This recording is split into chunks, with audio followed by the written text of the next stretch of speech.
This video was brought to you by Yamaha Proven Off-Road ATVs and side-by-side vehicles. Hey Archery Talk, this is Lucas, and today we're going to talk a little bit about the setup and sighting in of the Burris Oracle Rangefinding bow sight.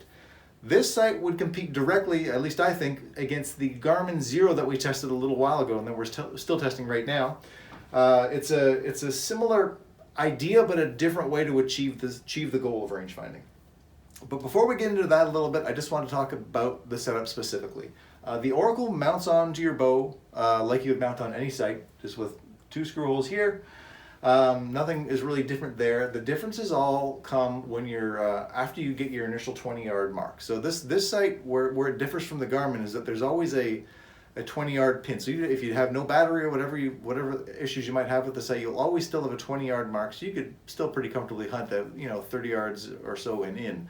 But that's the one you initially have to get your setting for, and then everything else is built off of that one mark initially. So once you've got that kind of sighted in for yourself there, then the next job you have is to align the actual where it's ranging. So to do that, they give you a little laser which you can mount on the sight. I'll put that there so you can have a look at it.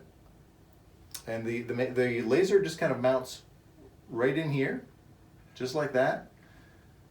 And once you've got that thing screwed in there, I don't have it in tight now, but for sake of argument, let's pretend I do. Once you've got that screwed in, they give you a little target. I'll show you that right now. Burris, the Oracle, comes in this this fairly big case, much bigger than a regular bow sight case you would find. But this is the target they gave you. I didn't actually shoot this target. But the idea is you put this out at 20 yards, and then you'll aim here with your 20-yard mark, your pin, like you normally would, and then you want the laser to be there. The issue for me is the laser was way off somewhere else into no man's land, so then you have to make small little micro adjustments. There's 2 set screws here you loosen, and you make your up and down adjustments here, and your left and right adjustments there, just with an Allen key. Just small adjustments make a big difference. And then the goal eventually is to have your pin pointing there and then the laser pointing there, and that's how you know you're going to be accurately ranging whatever you're shooting at. This is the part that took me the longest, and here's where I tell you to not do what I do. I just kind of tried to do it manually. I would draw the bow and see where it was, then I'd take it down and make adjustments. Draw the bow, take it down, make adjustments, and that whole process took forever. It had to take an hour and a half just to get everything set up perfectly there, because it was hard to figure it out. If I had been smart enough to check the Burris website, they made YouTube videos that are very good descriptors of exactly what you're supposed to do. Basically, once you've got your initial mark when you're first looking where the laser is going to be pointing, you go and maybe put a piece of tape or something there. Then you bring the bow back to you and stabilize it, and then hold the bow, and then you start making your up and down movements and doing it that way. It's a much faster, and that could have saved me almost the entire time of setting up this site. It was again, do as I say and not as I do, please, for the sake of your own sanity. I really wish I had done that. It would have made this whole process much easier. But once you get that done, you take the laser out, and there's a little cap you screw on there. It's right here. You put that in there, hand tighten it, and then that part is done. And from then on, you just start ranging. There's a mode button on the front, and you'll press that, and it'll tell you, it'll say, oh, do you want to get your distance number 1? And so I guess the theory here is that they want you to shoot just 2. You're gonna range and shoot 2 distances to get yourself set up. What they want you to do is know how far your longest shot's going to be. So at my club, the longest I could shoot is about 76 yards. And so I knew that was going to be my second range. And the first range, they figure, is somewhere kind of halfway between 20 yards and that mark. So I was about 40-ish in there, something like that. So that's what I chose as my first ranging mark. And so then I just went out to 40 yards, and I drew back the bow, and there's a little button you can kind of move around on the sight and put it somewhere on the front of the riser, the opposite side of the grip. And you draw back and hold that button as you're ranging with that 20-yard pin on the target, and then it'll give you its first guess range.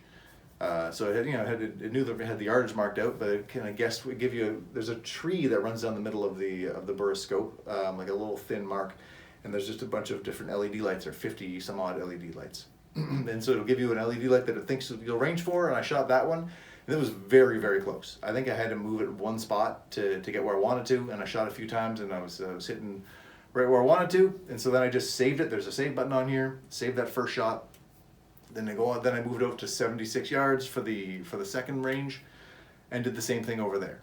So you draw back and you hold that, there's still that 20-yard pin initially over your target, and you range it. That's basically your ranging button every time.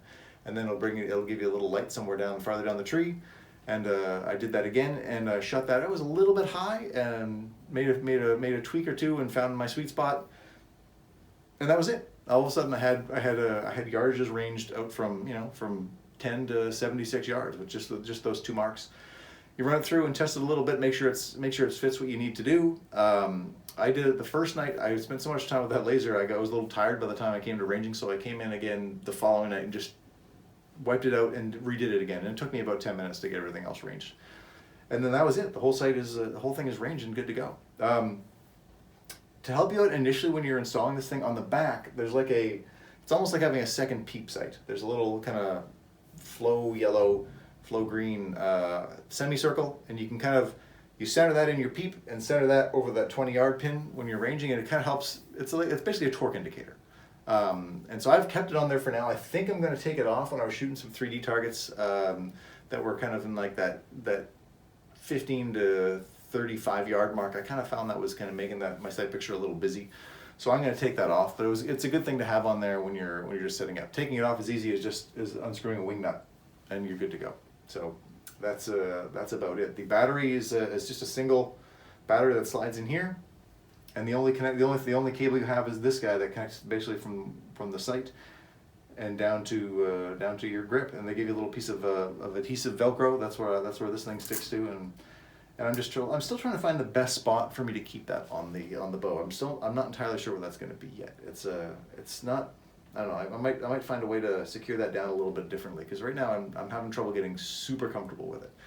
But it ultimately does work. When you are setting up your initial 20-yard mark, there's all toolless adjustments, just like you'd find on any kind of reasonably good site. You just unscrew these locking.